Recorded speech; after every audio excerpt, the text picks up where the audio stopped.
Today we're going to read chapter 5 of The Wind in the Willows. It is entitled The Wild Wood. This is the last chapter of The Wind in the Willows that I will be reading to you. And there are 17 chapters left. So if you're looking for a book to start reading for the summer, I highly recommend that you pick up this book and finish it. Without further ado, The Wild Wood.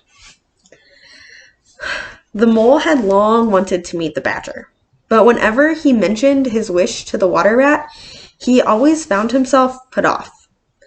"It's all right," the rat would say. "Badger will turn up someday or other, and then I'll introduce you.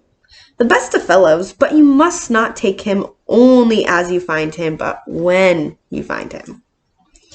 "Couldn't you ask him for dinner or something?" said the mole. "He wouldn't come," replied the rat simply. "Badger hates society and invitations and dinner and all that sort of thing." "Well, then, supposing we go and call on him," suggested the mole. "Oh, I'm sure he wouldn't like that at all," said the rat, quite alarmed. "He'd be quite offended. Besides, he lives in the very middle of the wild wood." "Well," said the mole, "you told me the wild wood was all right, you know." "Oh, I know," said the rat, trying to avoid the subject, "but it's a long way, and he wouldn't be home at this time of the year anyhow. He'll be coming along someday if you wait quietly."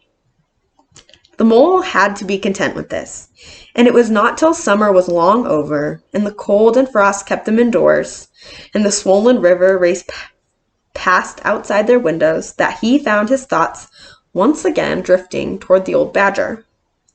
In the wintertime, the mole had a great deal of spare time on his hands, and so, one afternoon, when the rat was dozing in his armchair before the blaze, he decided to go out by himself and explore the wild wood, and perhaps look in on Mr. Badger. It was a cold, still afternoon with a steely sky overhead when he slipped out of the warm parlor into the open air. The country lay bare and entirely leafless around him. All the hidden places that had been mysterious in leafy summer were now exposed. Mole liked the country like this, undercoated, hard, and stripped of its finery. With great cheerfulness, he pushed on toward the wild wood, which lay before him low and threatening, like a black reef in a deep southern sea. There was nothing to alarm him at first entry. Twigs cracked under his feet, logs tripped him, but he moved farther into the woods to where the light was less. The trees crouched nearer and nearer, and holes in their trunks made ugly mouths at him on either side. Everything was still now. The dusk advanced on him steadily, rapidly, gathering in behind and ahead. The light seemed to be draining away. Then the faces began. It was over his shoulder that he first thought he saw a face, a little wedge-shaped face, looking at him from a hole. When he turned, the thing had vanished. He passed another hole, and another, and another, and then yes, certainly, a little narrow face with hard eyes had flashed up for an instant from a hole, and was gone. He hesitated and walked on. Then, suddenly, every hole, far and near, and then there were hundreds of them, seemed to possess its own face, coming and going rapidly, all hard-eyed and evil and sharp. Then the whistling began. Very faint and shrill it was, and far behind him, when he first heard it, but somehow it made him hurry forward. Then, still very faint and shrill, it sounded far ahead of him. Mole didn't know which way to turn, and soon the sound broke out on either side of him. They were up and alert and ready, whoever they were. Mole was far from any help, and the night was closing in. Then the pattering began. He thought it was only falling leaves at first, so soft and delicate was the sound of it.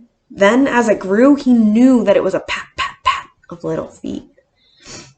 Was it in front or behind? It grew, and then it multiplied as he listened in fear, leaning this way and that.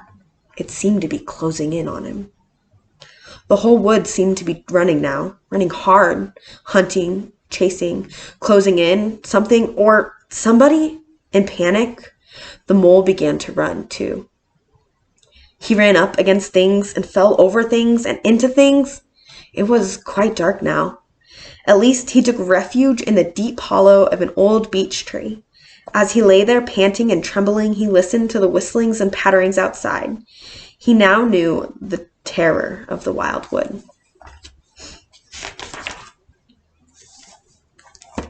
That's it. I hope you enjoyed The Wind in the Willows. I hope you continue to read it during the summertime.